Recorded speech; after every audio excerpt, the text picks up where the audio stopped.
plus grand mal que l'on constate au sein des frères et sœurs, bien sûr en Christ, c'est la paresse manifeste, la paresse étalée des uns et des autres en ce qui concerne la connaissance du Seigneur. Plusieurs pensent que, comme ils se sont convertis, ils ont accepté Jésus-Christ comme Seigneur et Sauveur, bon, ils ne commettent plus l'adultère, ils ne vont plus voir, ils ne sacrifient plus aux idoles, ils n'adorent plus les idoles, ils ne tuent pas, eh bien, c'est bon, c'est fini. Et ils sont en route comme ça pour le ciel. Ils ont déjà fait l'essentiel. Il n'y a plus rien à faire, eh bien, ils attendent tout simplement un jour se retrouver dans le paradis de Dieu. C'est bien, mais c'est trop facile. C'est trop facile, mesdames, messieurs. Pourquoi? Premièrement, parce que si Dieu nous a sauvés, c'est dans un but bien précis. Bien sûr que c'est pour nous sauver. Je ne fais que me répéter. Mais en nous sauvant, c'est aussi et surtout pour son honneur et pour sa gloire. C'est-à-dire que c'est pour que nous soyons ceux qui le révèlent au monde. Nous soyons les personnes par qui les autres connaîtront le vrai Dieu. Puisqu'il y a tellement de faux dieux dans ce monde. Et c'est ce que nous sommes, la qualité de notre vie, qui va faire la différence et qui va parler plus que les paroles et les gesticulations, les proclamations et ces choses sur lesquelles nous mettons de l'importance. Vous êtes là, mesdames, messieurs? Alors, donc ce que nous sommes, la qualité de notre vie. Or, il ne peut y avoir une qualité de vie chrétienne sans que la foi ne soit accompagnée des éléments dont l'apôtre Pierre a parlé. À la foi, il faut la vertu. À la vertu, il faut la science. À la science, il faut la tempérance. Toutes ces qualités, au nombre de 7, on ne peut les acquérir que par un travail qui se passe dans notre âme. C'est-à-dire, Dieu veut préparer notre âme. Il veut bien sûr mettre ses qualités en nous, mais cela demande notre participation volontaire. Cela demande que nous soyons conscients du rôle que nous devons jouer. Nous devons être partenaires avec le Seigneur, d'accord, pour œuvrer de manière à ce qu'il puisse déposer en nous ses qualités. Et il ne le fera pas à notre insu. Il faut désirer croître. Il est de notre responsabilité de permettre à Dieu, eh bien, de déposer en nous et de révéler la nature de son Fils Jésus-Christ en nous. Si nous ne collaborons pas volontairement avec le Seigneur, en lui donnant du temps dans la communion, c'est-à-dire la prière, le fait de se retrouver seul à seul avec le Seigneur, en train de méditer la parole de Dieu, pour recevoir de son esprit l'enseignement des Saintes Écritures, pour nourrir nous-mêmes notre âme, remplir notre âme de la présence de Dieu, de la pensée de Dieu, de la parole de Dieu. Il faut que nous donnions du temps à Dieu. Et il faut que nous ayons le goût de l'étude, le goût d'étudier les choses divines, c'est-à-dire la parole de Dieu, c'est-à-dire les Saintes Écritures, la Bible. La Bible, c'est un livre qui s'interprète par lui-même. Donc, si nous ne l'étudions pas de manière systématique, de manière doctrinale, de manière suivie, de manière catexèse, comme dit Luc dans son évangile, si on ne l'étudie pas de manière sérieuse, eh bien, ce grand livre de vérité ne nous apportera rien. C'est comme un gros bébé qui tient dans ses deux mains un gros biberon, bien sûr rempli de lait, mais qui ne fait que simplement mouiller, lécher le bout là, comment ça s'appelle là, la tétine, d'accord, de ses lèvres, mais le lait ne pénètre jamais dans sa bouche, il ne s'en nourrit point. Il a tout, mais il va mourir de faim. Son âme va mourir de faim. Bon, pour le bébé, c'est son corps. Mais pour le chrétien, puisque le lait ici symbolise la parole de Dieu, si elle ne pénètre pas en nous, finalement, l'âme, notre âme, qui ne se nourrit que du lait de la parole de Dieu, notre âme ne sera pas nourrie et elle va périr. Elle va commencer à manifester les maladies de l'âme, l'impatience, le péché dans toutes ces manifestations, les convoitises de la chair, une très mauvaise manière de vivre, la vieille nature qu'on appelle encore le Yetzer-Hara, donc le mauvais penchant avec tous les mauvais désirs et toute sa capacité de nous plonger dans le mal, le Yetzer-Hara va reprendre vie. Il va être tellement fort qu'il va nous faire replonger dans la vie dans laquelle le Seigneur nous avait sauvés, de laquelle le Seigneur nous avait sauvés auparavant. Donc, il faut du temps pour étudier cette parole de Dieu. Il faut se donner du temps pour étudier soi-même la parole du Seigneur.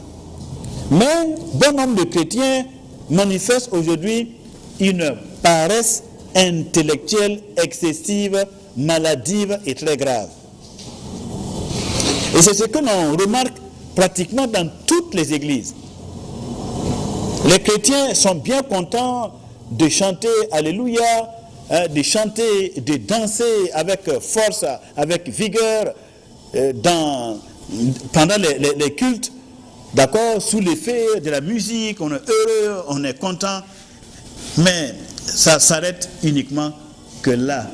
Comme quelqu'un a dit, les Noirs c'est ça, c'est quoi? C'est l'émotion, c'est les danses, mais c'est la joie, c'est l'ambiance. Et beaucoup de gens croient malheureusement que la vie chrétienne, la foi chrétienne, c'est ça. C'est l'ambiance du dimanche avec les cris, les chants, la chorale et tout cela. Mais dans la semaine, combien prennent le temps d'étudier eux-mêmes la parole de Dieu? Alors, avec des gens comme ça, qu'est-ce que vous voulez que Dieu fasse d'eux? Qu'est-ce que notre Seigneur Jésus-Christ peut faire avec des hommes qui sont aussi paresseux dans la pensée, dans l'intellect? Vous ne voulez pas étudier.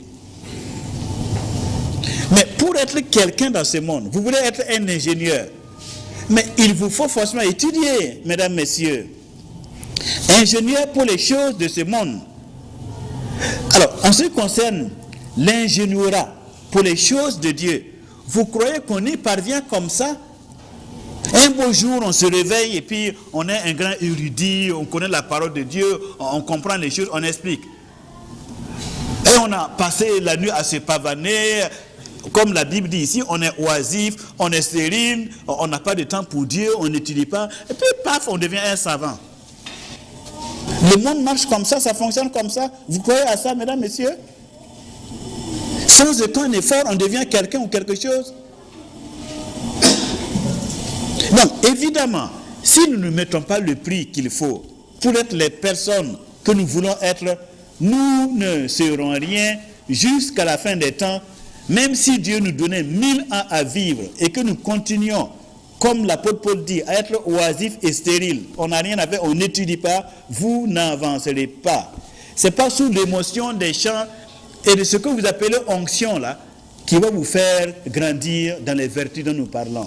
Dans ces vertus-là, il faut un travail intelligent, personnel, continu, par la communion continue, le contact continu avec Dieu, et en nourrissant votre âme des Saintes Écritures, pour comprendre les Saintes Écritures et comprendre la puissance de Dieu. Il faut un travail volontaire et permanent.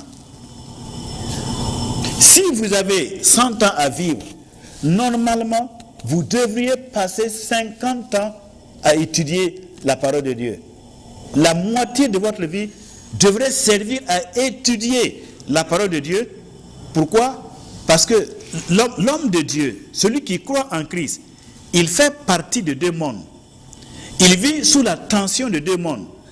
Il se sent parfaitement dans ce monde, il est conscient d'appartenir à ce monde, donc par conséquent, il a des devoirs à remplir vis-à-vis de sa famille, vis-à-vis de la société, vis-à-vis de sa nation. Il doit remplir convenablement son travail pour être un modèle dans ce monde. Il a pour mission d'aider à construire et à bâtir ce monde. Voilà la première vérité. Mais cette vérité et ce champ d'action ne devraient pas être toute la raison de vivre de l'homme. Pourquoi? Puisque même si nous avons 100 ans à vivre, 100 ans par rapport à l'éternité, c'est comme une virgule, une toute petite virgule dans le temps. Ce n'est rien. La Bible nous dit, nous sommes là pour un temps. Et après cette parenthèse de notre vie sur terre, là, notre âme s'envolera pour l'éternité. Et comment pouvons-nous dire que nous sommes des hommes sages, de telle sorte que nous préparons toutes choses dans ce monde, nous mettons tous nos efforts pour réussir dans ce monde, et maintenant, là où nous allons y être, il n'y a aucune préparation. Nous, on passe le temps uniquement aux choses de ce monde, et pourtant nous savons que le jour viendra où, eh bien, nous allons rejoindre notre domicile éternel. Et pour aller vivre là-bas éternellement, on ne prend pas le temps de s'y préparer sérieusement. Mais, mesdames, messieurs, qu'est-ce que la Bible dit? On ne se moque pas de Dieu. Ce qu'un homme sème, il va le moissonner. Si vous passez le meilleur de votre temps à des choses qui ne valent pas la peine, eh bien, si vous êtes sauvé, je ne sais pas, la Bible dit, si vous êtes sauvé, vous le serez comme au travers du feu, c'est-à-dire sans aucune récompense. Et puis certains qui m'écoutent vont dire, ça ne fait rien, pour vous qu'on soit sauvé. Mais, mesdames, messieurs, je rappelle que notre salut a pour but, non pas seulement de nous sauver, de nous éviter de périr dans l'enfer, mais aussi et surtout d'apporter l'honneur et la gloire à Dieu. Et je vous assure que le Seigneur saura parfaitement châtier tous ceux qui pensent seulement à leur propre salut et qui ne pensent pas servir le Seigneur, qui ne pensent pas à l'honneur et à la gloire qu'ils doivent rendre à Dieu. Le Seigneur, ici, c'est cette heure-là même, il saura parfaitement comment châtier très bien ses fils et ses filles rebelles qui sont égoïstes, égocentriques et qui ne pensent pas à l'honneur et à la gloire du Père. Comme je vous ai souvent expliqué, le vrai fils, quand on dit fils de Dieu, le mot fils en hébreu, c'est le mot ben. Ben pour le fils et la fille, c'est bat. Et le mot ben signifie constructeur. Ça signifie fils et ça signifie aussi constructeur. Pour dire quoi? Quand on fait la liaison, ça signifie que est fils de Dieu celui qui construit le royaume de Dieu. Celui qui y travaille chaque jour à construire le royaume de notre grand Dieu et Sauveur, Jésus-Christ qui vient bientôt. Mais si vous ne faites rien, vous ne participez pas à la construction du royaume de Dieu, en quoi nous sommes des fils? Un fils cherche l'honneur du Père. Mesdames, messieurs, donc, ce n'est pas pour rien que l'apôtre Pierre nous interpelle. Et il dit que nous devons mettre tous nos efforts afin que ces vertus-là, cette qualité, soient forcément en nous. Et il dit au verset 9, mais celui en qui ces choses ne sont point est aveugle. Donc si on n'a pas ces qualités, nous sommes comment? Nous sommes aveugles spirituellement. C'est comme il est dit aux Juifs, vous ne comprenez ni les Écritures, ni la puissance de Dieu. Donc ils sont quoi? C'est ça l'aveuglement. Vivre pour soi, il n'y a rien de plus aveugle que ça. Vivre pour soi et croire que le monde existe pour nous-mêmes. Dieu lui-même n'existe que pour nous servir. C'est ça même qu'on appelle l'idolâtrie. Et je vous assure que, et c'est là je prends la responsabilité de le dire, encore beaucoup de chrétiens nés de nouveau sont encore des idolâtres. C'est dommage de le dire, mais en regardant seulement leur manière de vivre, on voit que ce ne sont que des idolâtres. Pour eux, la vie tourne autour d'eux seuls. Dieu existe pour les servir. Dieu existe pour les servir. Voilà, donc leur prière et tout ce qu'ils font, ça tourne autour de ce que Dieu est capable de leur donner. Et tant qu'ils n'ont pas un intérêt, tant que leurs intérêts ne sont pas pris en compte, eh bien, ils ne font rien. Ils croisent les bras, et puis bon, les autres, ils n'ont qu'à faire, parce qu'eux, ils ne gagnent rien. Ils ne vont pas donner leur argent, ils ne vont pas donner leur temps, ils ne vont pas donner leur disponibilité, etc., etc. Ils ne vont rien donner, il n'y a pas d'engagement. Tout simplement parce que les résultats ne vont pas retomber dans l'immédiat dans leur vie. Vous appelez ça quoi? L'idolâtrie. L'idole ici c'est qui? C'est eux-mêmes. L'idole n'est pas une statue qu'ils vont adorer, mais c'est eux-mêmes qu'ils adorent. C'est le fait de se placer eux-mêmes comme étant le centre et le but de leur propre vie. Ils vivent pour eux-mêmes. Voilà l'idolâtrie chrétienne dans laquelle plusieurs d'entre nous sommes plongés. Et j'ai dit que le Seigneur, j'ai dit et je répète, voilà, le Seigneur, il châtie très bien ces genres de choses. Il ne faut pas vous leurrer par rapport à ça. Il ne faut pas vous flatter avec des discours mensongers. Le Seigneur ne permettra pas que ses enfants terminent dans l'idolâtrie. Il saura comment traiter ce problème d'idolâtrie. Tous ceux qui se mettent seulement qui ne vivent que pour eux là, ils vont rencontrer le Seigneur Jésus de grâce et de paix et d'amour là. Ils vont le rencontrer sur leur chemin. Est-ce que la vie, on vit seulement d'amour et d'eau fraîche? Non, on vit aussi de discipline, d'objectifs à atteindre dans la vie. Ce n'est pas seulement d'amour et d'eau fraîche.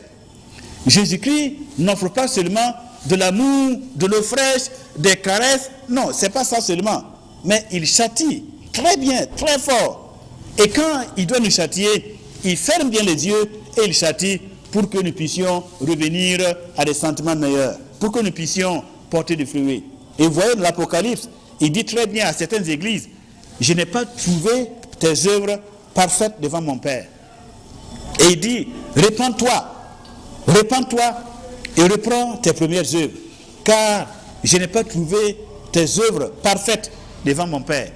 Vous voyez, il ne s'agit pas de faire n'importe quoi, il ne s'agit pas de vivre, mais aussi de faire des œuvres parfaites à ses yeux, des œuvres qui sont les œuvres du Père. Donc, mesdames, messieurs, eh bien, si nous sommes oisifs, nous sommes stériles, nous sommes aussi aveugles. C'est-à-dire qu'on ne voit pas de loin. On n'a pas de maturité, on n'a pas de profondeur spirituelle. Et cependant, nous voulons que quand nous crions, Dieu nous réponde. Et nous voulons que Dieu fasse ceci, il fasse cela pour nous. Et nous voulons avoir les honneurs de ceux qui servent le Seigneur, comme si nous aussi, on servait le Seigneur. On ne veut pas se sacrifier, mais on veut être honoré par Dieu. Mais vous aussi, vous croyez que le monde fonctionne comme ça? Donc, que le Seigneur nous aide à rectifier nos pensées, d'accord? Et l'apôtre dit, c'est pourquoi, frères, appliquez-vous d'autant plus à affermir votre vocation et votre élection. Il faut affermir sa vocation et son élection. Si vous n'affermissez pas votre vocation, votre élection, vous allez vous laisser flatter et en ce jour-là, le Seigneur dira, il va dire quoi? C'est pas moi qui ai dit, hein, c'est vous. Voilà. Donc tout le monde sait ce qui est écrit au sujet de ceux qui se laissent égarer par rapport à ces choses-là. Il faut affermir sa vocation et son élection. Dieu nous a appelés, c'est ça la vocation. Il nous a élus, il nous a choisis, il nous a montré de quelle manière nous devons vivre pour l'honorer. Il nous a montré clairement qu'est-ce qu'il attend de nos vies, comment on doit le servir, quelle manière de vivre et quel service il attend de nous. C'est clair ou mais c'est pas clair? Est-ce qu'on peut dire encore qu'on ne connaît pas sa volonté? Mais pourquoi on est si médiocre, on est si tiède, on n'est pas chaud en ce qui concerne les choses de Dieu, on n'a pas d'ambition pour le servir, on n'a pas d'ambition, d'aspiration à devenir apôtre de Christ, à devenir quoi? Après apôtre là c'est quoi? Prophète, à devenir évangéliste, à devenir pasteur, à devenir docteur. Pourquoi on ne veut pas servir le Seigneur? Et cependant, chacun de nous dans le monde, on veut être docteur en médecine, on veut être quoi? Docteur en physique nucléaire ou bien en physique quantique, on veut être quoi? Des pilotes de quoi? On veut tout être. Mais dans les choses de Dieu, non, il n'y a pas d'ambition. On ne sent pas un zèle à devenir un modèle, à atteindre les hauts sommets du service chrétien. Non, on ne voit pas ça. Et tout le monde se contente des petits trucs. Bon, à la limite, certains qui s'engagent comme pasteurs, et même là, bon, s'il n'y a pas de l'argent dedans, ben, on commence à devenir un faux type. C'est ainsi, en effet, que l'entrée dans le royaume éternel de notre Seigneur Jésus-Christ vous sera pleinement accordée. Donc, le royaume de Dieu, d'accord, les deux battants sont comment sont ouvertes, mais elles sont, on les a, comment on dit ça? On les a coulissées. Donc, on a laissé pour l'entrée là juste une petite entrée. On les a coulissées, donc il y a une petite place comme ça. Mais ce n'est pas suffisant pour qu'on puisse passer. Maintenant, si vous vous appliquez à affermir votre vocation et votre élection, le jour où vous allez vous présenter à la porte du ciel, alors on ouvre grandement les portes et on vous donne les honneurs nécessaires, on vous accueille avec honneur, d'accord, avec tapis rouge, et alors vous serez conduit dans la présence du Seigneur Jésus qui va vous présenter à son Père. Donc, vous voyez, il y a juste une petite place là pour passer, mais ce n'est pas suffisant pour que vous puissiez passer. Vous laissez un peu de place et on verra si vous êtes dit qu'on vous ouvre largement la porte. C'est ce que l'apôtre ici dit ici. C'est ainsi, en effet, c'est ainsi, c'est pas autrement. C'est pas en dormant sur le laurier, voilà, on est chrétien, et puis bon voilà, Dieu n'a qu'à me bénir. Pourquoi il va vous bénir?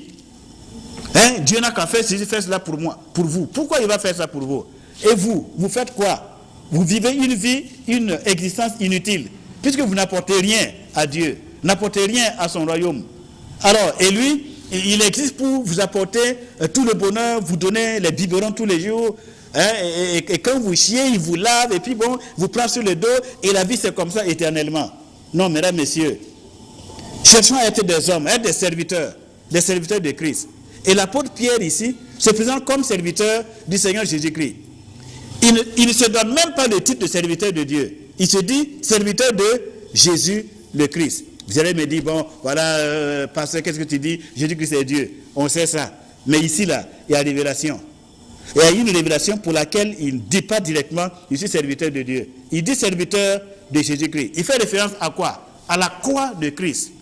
De souffrir pour servir le Fils de Dieu. De prendre ce modèle de vie. Comment il a fait abstraction de lui-même. Comment il a donné sa vie en sacrifice. Comment il a vécu, non pour lui, mais pour le Père.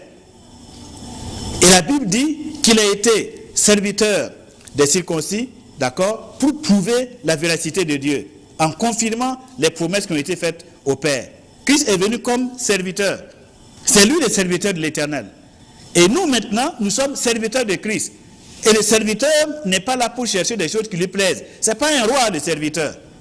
Par définition, il est là pour être au service de celui qui l'a embauché, de son patron, de son Seigneur, qui est Jésus-Christ. Or, la vie de Jésus-Christ n'a pas été une vie de tout repos. Et l'évangile de Jésus-Christ ne nous introduit pas dans les palais, mesdames, messieurs. Être chrétien, ce n'est pas comme faire de la politique et à un certain moment, on accède à un gros poste et puis on est dans des palais et puis il y a la fraîcheur, il y a les honneurs. Ici, là, il n'y a pas ça. Ceux qui sont appelés aux plus hautes fonctions sont appelés aussi à prendre le modèle de vie que Jésus-Christ nous a laissé, d'accord, dans ce monde. On doit vivre pour le Seigneur. On doit effacer nos égos, nos égoïsmes. On doit mourir à cela pour chercher uniquement l'honneur et la gloire du Seigneur. Si nous faisons cela, le règne de Dieu sera largement ouvert. Sinon, j'ai dit, c'est ouvert, mais on ne peut pas passer. On attend de voir la personne qui va se présenter et la dignité qui l'accompagne. Que le Seigneur nous aide dans le précieux nom de Jésus-Christ.